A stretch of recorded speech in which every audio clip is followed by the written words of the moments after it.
Himachal Pradesh Mantri Vikramaditya Singh has resigned, quit as a Mantri after an emotional outburst. He was seen crying. We'll put out those pictures. Let's take a listen. से धन्यवाद करना चाहता हूं कि उन्होंने मुझे ये मौका दिया कि इतने समय तक आपने जो प्यार, जो आशीर्वाद मुझे दिया, जो प्रेरणा मुझे समय समय के ऊपर दी। बहुत से जीवन में कठोर निर्णय लेने भी पड़ते हैं, बहुत से मुश्किल समय भी आते, मगर प्रदेश की जनता ने हमेशा हमारा मार्गदर्शन किया है, हमेशा हमारा समर्थन किया है, हमेशा मुझे अपना प्यार और आशीर्वाद दिया है और मैं हमेशा आने वाले समय में भी उसी तरीके से सही का समर्थन करते हुए, गलत का विरोध करते हुए आगे बढ़ूंगा। और जो भी, जैसा मैंने आपको कहा, विद ड्यू कंसल्टेशन, जो भी करना है, क्या करना है, कैसे करना है, नहीं करना है, उसके बारे में सोचकर, चिंता मंथन करके भविष्य की जो रणनीति है, भविष्य का जो कार्यक्रम है, उसको तय किया जाएगा। मगर मैं प्रदेश की जनता का बहुत बहुत धन्यवाद करता हूं कि उन्होंने मुझ पे अपना पूरा आश्वासन और प्यार जिस भी कैपेसिटी में मैं था, जो मुझे दिया है, अपना प्यार दिया है, आशीर्वाद दिया है और जो मुझे काम करने का मौका मिला है, उसमें मैंने पूरी मजबूती से, पूरी निष्ठा से अपने विभाग में काम करने का प्रयास किया है। इसमें कोई दो राय नहीं है। मगर फिर भी अगर कोई कमी रह गई है, उसके लिए मैं विनम्रता से प्रदेश की जनता से माफी मांगना चाहता हूं कि अगर कोई कमी मेरे से रह गई होगी और आने वाले समय में हम मजबूती से, जिस भी कैपेसिटी में मैं हूंगा, मैं हमेशा प्रदेश की आवाज को, प्रदेश के लोगों की आवाज को बेबाकी से, पूरी मजबूती से उठाने का काम करता रहूंगा, ये मैं कह सकता हूं। आप सबका बहुत बहुत धन्यवाद। जय हिंद, जय हिमाचल। क्या आप नेतृत्व परिवर्तन की मांग करते रहे हैं? देखिए, मैंने बिल्कुल साफ तरीके से कहा है, जो अपनी बात मैंने कहनी थी वो मैंने पार्टी हाईकमांड से कही। Now the ball is in the court of the High Command and they have to decide where and when the party is headed in which direction. कौन से निर्णय, कौन सी ओर ये पार्टी का आगे आने वाले समय में निर्णय होता है, ये निर्णय पार्टी की हाई कमांड ने लेना है। इस पे मेरा कुछ भी कहना ठीक नहीं रहेगा। If you are not satisfied with the party high command, then will you change the party? देखिए, मैं आज भी कह रहा हूं, पार्टी हाईकमांड ने मुझे समर्थन किया है, उनका पूरा सहयोग मिला है, हर जंक्चर पे मिला है और मैंने उनसे बात करी है। मगर अब ये निर्णय उन्होंने लेना है कि क्या करना है और क्या नहीं करना है। जो मैंने करना है वो मैंने कह दिया है।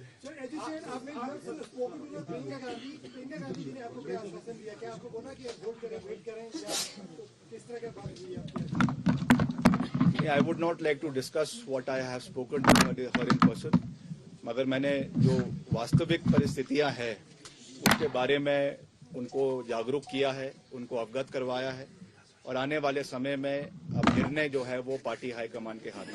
आपको लगता है कि अगर one question, since you have announced your resignation to Mohanlal ji as CPS, will he also resign?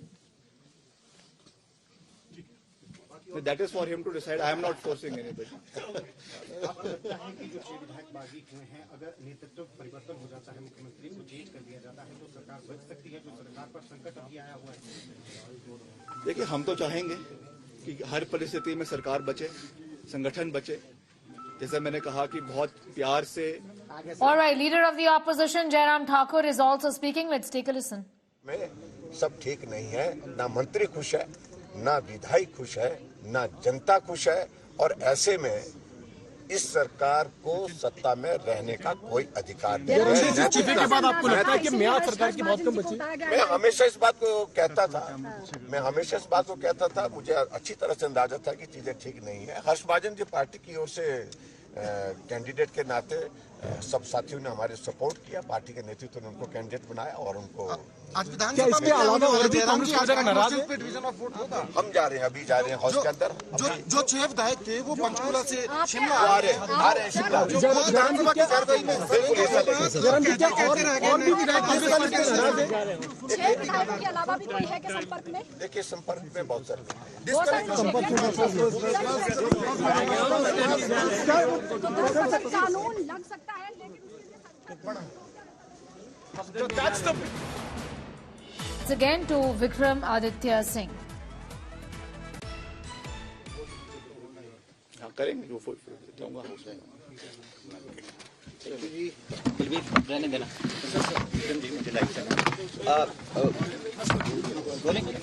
Vikram ji हम जाना चाहिए सर घटे जी तो यू आर कितना गंभीर मानते हैं आप इसको? Piyush is getting us more details on that story. Piyush, yet another setback for the Congress with the Mantri here, Vikramaditya Singh resigning from his post as the minister, says the ball is in the court of the Congress High Command. I'm not saying anything anymore. There has been injustice as far as my late father, the former Chief Minister of Himachal, Veerbhadra Singh is concerned.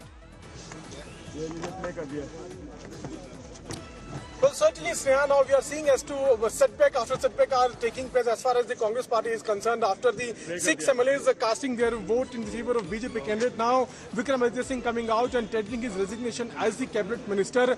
He has also said that he was humiliated by the Sukhu government. He is also saying that the government could not install one statue of Veerbhadra Singh there, in the assembly. In fact, he is also adding about the fact that he has now put forth his views in front of top leadership of the Congress party. Now, ball is in the court of top leadership and they will have to decide for future course of strategy. On this big development, when we spoke to Jairam Thakur, he is now telling us that not only Vikramaditya Singh, but there are many MLAs of Congress party who are upset with the Sukhwinder Singh Sukhu's government. In fact, apart from 6 Congress MLAs, there are many more who are in touch with BJP. So BJP is now coming out in open and claiming that many MLAs are upset and are in touch with Congress party, which certainly is going to be another big headache for the Congress party. Remember that observers of Congress are in Shimla. They are holding meetings with Congress leaders. They are trying to, douse down the fire. But after this statement, which is coming in from the BJP top leadership and former Chief Minister Jairam Thakur, where he is claiming that more MLAs of Congress party are in touch with BJP, is going to create more problems for the Congress party. We'll have to see what is going to happen. In few minutes from now, the session is going to begin, and today itself, the government is likely to bring the finance budget bill, and then it will have to be passed on the floor of the House. There are 2-3 options there in the front of Congress party. If these 6 MLAs who yesterday voted in favor of BJP's Rajya Sabha candidate, if they are suspended, then the majority mark will come down to 32, which means the Congress party has 34, and that can happen only if Congress decides to expel all these 6 MLAs under anti-defection law. So there are some permutations and combinations on which the Congress party is working, but the big breaking right now coming in is that Vikramaditya has resigned as cabinet minister. He has said that he was humiliated. Now Jairam Thakur coming out and saying that not only Vikramaditya Singh, but there are many Congress MLAs who are upset, and in fact many of them are in touch with the Bharatiya Janata Party. Shreya. Many are in touch with the BJP, and the government is, in fact, the opposition essentially is asking for a no confidence motion to be brought in the assembly. The magical number of 35 is what is needed. 34 possibly is what the Congress has with the exit of 6 MLAs, isn't it? But they have to also reply to a show cause notice by 1:30 p.m. today. Talk to us about the rules here as far as the kicking in of the anti-defection law is concerned, Piyush. Well, if you talk about this anti-defection law, Congress can, take actions against these 6 MLAs, and if that happens, then the majority mark would come down to 32, because the total number of MLAs would now, after that decision, would come to 62, which means 68 minus 6, it will come to 62, and then the majority mark will reach at 32. The Congress party has got 34 in its kitty, so Congress will be in comfortable position.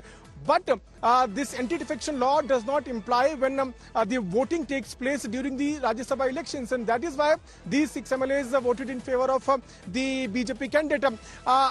Even if Congress, even if the floor test happens, then Congress will have a majority in its hand. But at the same time, the statement which is coming in from Jairam Thakur, where he's saying that not 6, but there are many who are in touch with BJP, it can create problem for the Congress party, because when voting will take place, ultimately then only the floor test, then only the majority will be decided as to whose side the majority has gone. And if few Congress MLAs like Jairam Thakur is claiming, they vote in favor of BJP government, then certainly it will be a huge setback for Sukhwinder Singh Sukkhu's government. So just coming back to you in a moment from now, Piyush getting asked those details. Once again, we'll listen into Vikramaditya Singh, who had an emotional outburst just a few moments ago before quitting in as the minister in the Sukhwinder Singh Sukkhu government. Let's take a listen.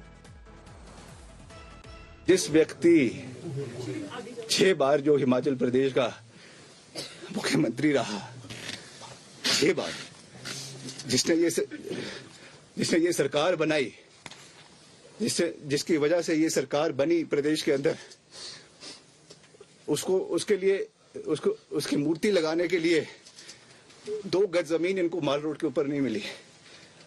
This is what respect this government has shown to my late father. इस तरीके की जो चीज हुई है, हम emotional लोग हैं. इमोशनल पद से हमें कोई लेना देना नहीं है. हमको ये कोई लेना देना नहीं है कि सरकार रहती है कि नहीं रहती है, हम पद पे रहते हैं कि नहीं रहते हैं, मगर एक रिगार्ड, एक रिस्पेक्ट जो होनी चाहिए थी. बारी बारी बोलने के बावजूद जो चीज ये नहीं कर सके, ये बहुत दुर्भाग्यपूर्ण है. प्रदेश के अंदर जो फिस्कल मिसमैनेजमेंट हुई है वो हमारे सामने है. जो गवर्नेंस सरकार की रही है वो हमारे सामने है. लगातार इन विषयों को पार्टी हाईकमांड के समक्ष भी उठाया गया है. लगातार इन विषयों को जो है वो हमारे पार्टी के और जो नेतृत्व है उनके समक्ष भी उठाया गया है, मगर उसका कोई भी सरोकार आज तक जो है वो जिस तरीके से लेना चाहिए था वो नहीं लिया गया है. और मुझे लगता है कि उसकी वजह से आज हम इस परिस्थिति के ऊपर आकर खड़े हुए हैं, और उसकी वजह से ये चीजें आज जो भी परिस्थितियां आज बनी हैं, क्योंकि अभी हम एक बहुत ही क्रिटिकल जंक्चर के ऊपर है. यहाँ से आगे कैसे हम आगे बढ़ेंगे वो तो समय ही उस चीज को बताएगा, मगर I have always believed in calling a spade, और इन चीजों को हमने जहां जहां हो सकता है हमने उठाया है. 2-3 दिन के जो घटनाक्रम प्रदेश के अंदर हुए हैं, प्रदेश की विधानसभा में हुए हैं, निश्चित तौर से मैं समझता हूं कि लोकतंत्र के ऊपर, और खास करके हिमाचल प्रदेश जैसे राज्यों में, जो एक पहाड़ी राज्य है, एक शांति प्रिय राज्य है, इस तरीके के घटनाक्रम होना एक चिंता का विषय है. एक चिंता का विषय इसलिए है क्योंकि popularly elected mandate Himachal Pradesh के 70 लाख अवाम ने जो सरकार को चुना है, और सरकार को चुनने के बाद मैंडेट कांग्रेस पार्टी को दिया है, उसके बाद इस तरीके के घटनाक्रम होना ये एक चिंता का विषय है. 1 साल इस कार्यकाल को हुआ है. इसमें जिस तरीके की कार्यप्रणाली सरकार की रही है, मैंने उसके ऊपर आज तक कुछ भी नहीं कहा है, मगर आज कहना और उसको स्पष्ट तरीके से कहना, ये मेरी रिस्पॉन्सिबिलिटी हमारे प्रदेश की जनता के प्रति, हमारे लोगों के प्रति, और जिन लोगों का विश्वास हम में है, जिन्होंने इस पार्टी को लाने में अपना भरपूर सहयोग और समर्थन दिया है, उनके प्रति ये मेरी जवाबदेही है. मैंने हमेशा से ये बात कही है, मेरे लिए पद महत्वपूर्ण नहीं है, मेरे लिए कैबिनेट बर्थ महत्वपूर्ण नहीं है. For me the most important thing is the relationship with the people of Himachal Pradesh. और वो किसी पद से नहीं आता है, वो एक विश्वास लोगों के साथ होता है। मगर जिस तरीके की व्यवस्था पिछले 1 साल के अंदर सरकार के अंदर रही है, उसमें जो घटनाक्रम हुए हैं, जो विधायकों के साथ कहीं ना कहीं अनदेखी हुई है, कहीं ना कहीं जो विधायकों की आवाज को दबाने की कोशिश की गई है, आज उसका परिणाम है कि हम इस कगार के ऊपर जो है वो खड़े हुए हैं। I am a disciplined member of the party. I understand and I know where to draw the line. इसलिए मैंने जितना बात करनी थी उतनी ही बात हमेशा करी है।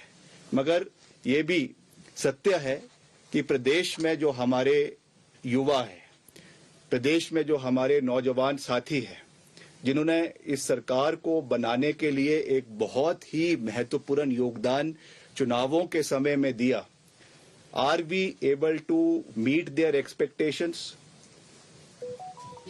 मैंने प्रदेश के करीबन आधे इलाके में प्रदेश के जाकर लोगों के साथ जो है वो समर्थन युवाओं का प्राप्त किया। बहुत से ऐसे इश्यूज थे, हमको मैं धन्यवाद करना चाहता हूं पार्टी हाईकमान ने, जिन्होंने हमको रिस्पॉन्सिबिलिटी दी कि हम प्रदेश के क्षेत्रों में जाए, अलग अलग इलाकों में जाए, और हमने रोजगार की बात है या ये बात है, वो बातें हैं, उन चीजों के ऊपर बात करी। And people whole heartedly, the youth whole heartedly supported us. But are we in a position to fulfill our promises for the youth of the state? That is a question that needs to be thought about, that needs to be anticipated upon, and that needs to be duly deliberated and discussed. क्योंकि ultimately हम एक चुनी हुई सरकार है और ये हमारा दायित्व बनता है कि हम जो जो बातें हमने करी है उनको हम पूरा भी करें, समय के ऊपर पूरा करें,